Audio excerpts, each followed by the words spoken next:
The super committee, what are you, back in grade school? It's your job, Mike. It's everybody's job in Congress, not the super committee. And then they're not going to agree. I mean, there hasn't been an agreement that any of us like so far. The super committee's not going to do it. And then what's going to happen? They're going to cut the military. And then they're going to cut the damn Air Force.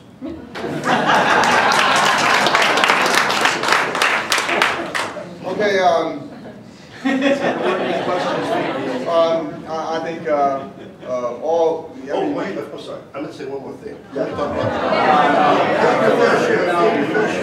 I'm paying $350 a month for Medicare. I'm paying my fair share. Okay. Okay, then, so, you know what, I got to tell you, and I know I get criticized, but we are, we have a Republican-controlled House, we have a Democrat-controlled Senate, and a Democrat in the White House, and there has to be compromise to move things forward. I mean,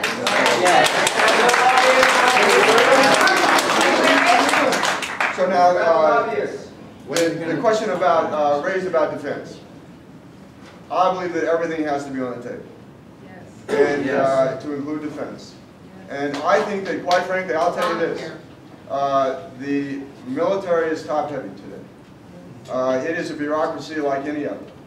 And I remember talking to Admiral Mullen when he was Chairman of Joint Chiefs of Staff about why he had as many admirals as he had ships in the United States Navy. And we've done some good things. We closed down a combatant command that I think was unnecessary. But I think that this is an opportunity with these fiscal pressures to look at some reforms. And I think we have to ask ourselves, why do we have today 79,000 U.S. military personnel in Europe? I mean, why? And under the North Atlantic Treaty Organization, there is a requirement that every NATO member, for which the United States is a signatory to, contribute at least 2%, spend at least 2% of their gross domestic product on their own defense. Only 2 out of our 29 NATO allies are doing it. They're relying upon the United States to provide defense. You know, and I think we've got to even look at South Korea. Is it more than 2%? You know what? I'd like the people to be in line to ask questions, if you could. South Korea, they've got a good economy. We've got 28,000 troops in South Korea. Now, we can demonstrate our resolve in terms of being a partner with them by doing routine joint military exercises without having a permanent presence in the country. In South Korea, what the military is doing is they've decided to make it 3-year assignments now, where at U.S. taxpayers' expense, we're going to be building the dependent housing, the schools, all the facilities to support not just the 28,000 military personnel, but now their families. I just don't think that that's necessary. And I think that there is a lot of, I think we have to also, we've got to look at our personnel costs. And I know that's going to be very controversial. But we have a lot of policies that are really originated in World War II and are unchanged today. We have a retirement system that says if you're 1 day short of 20 years, you don't get anything. And if you suddenly hit that 20-year mark, then it's 50% of your base pay. We need to relook at all those things. And I think it's important. And I think what we need to do, and I think the Secretary of Defense Gates did a good job when he left. I disagree with him on some things. But he did a good job. And I think he warned us when he left. He said, you know, rising personnel costs are eating into acquisition costs. And at some point in time, we will be a hollow force like our European allies. We'll have the people, we won't have the weapons and equipment. We've got to maintain that capability.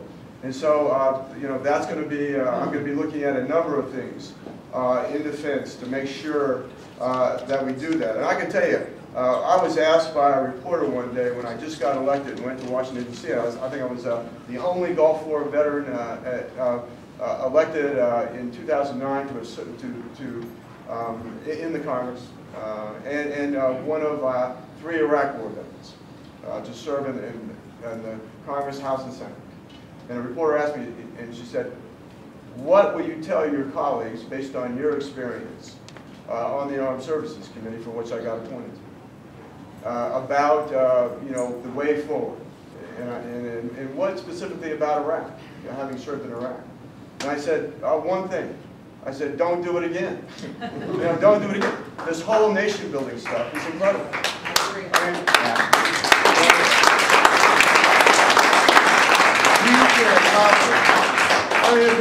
Let's look at Iraq just for a minute. 80% of the country, 60% Shia Arab, 20% Kurds, were opposed to the regime. Prior to 2003, we were doing UN-sanctioned flying no combat air patrols over the country. I mean, it's all we had to do is to provide minimum support to the opposition forces, and they would have done regime change without us.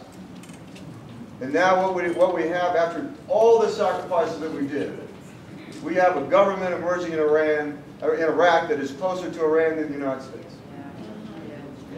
Then in Afghanistan, I think what the President Bush did initially was great. We were attacked in 9/11. The Taliban, who controlled much of the country, gave safe harbor to Al-Qaeda and wouldn't turn over Osama bin Laden even after the 9/11 attack and after we made the request. So what did we do? We gave air advisory and logistical support to the anti-Taliban forces of Northern Alliance. And they pushed out the Taliban and Al-Qaeda. And then we made a big mistake. And what we did, instead of saying to the victors on the ground, look, you're in charge now, we think you ought to reach out to some of those anti-Taliban Pashtuns and form a governing coalition that fits the political culture of your country. What we did is we forced them aside. And we superimposed the political process to give them the government that we wanted them to have. And it doesn't fit that country a lick. And then now we're trying to restructure their society and give them the economy that they've never had at U.S. taxpayers' expense. All that's crazy. We could have accomplished our security objectives in that country, and we certainly haven't, without putting U.S. Certainly conventional boots on the ground. I think we should have had some special operations folks here, and we still do. But Yemen and Somalia are the template of the future. Where we're taking out the bad guys, we're using special operations, a very light footprint, and we're not trying to remake them in our own image. And again, over $100 billion a year in Afghanistan. That doesn't include the lives lost and all the casualties we suffered. And I tell you, I visit every family of every that has lost someone in Iraq and Afghanistan, and every month I'm doing it. And it is the toughest, hardest part of this job. Next question.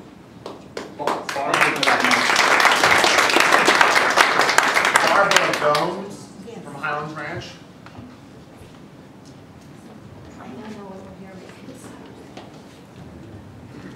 Good morning, and thank you for this opportunity to speak with you. I'd like to just say that I'm one of those god-awful baby boomers that is causing all of this trouble. And so my question does go back to health care, partly through a Medicare issue, but my focus is on the cost of health care. According to the position on Medicare funding that you have supported, those of us over 55 don't have to worry about changes to Medicare coverage.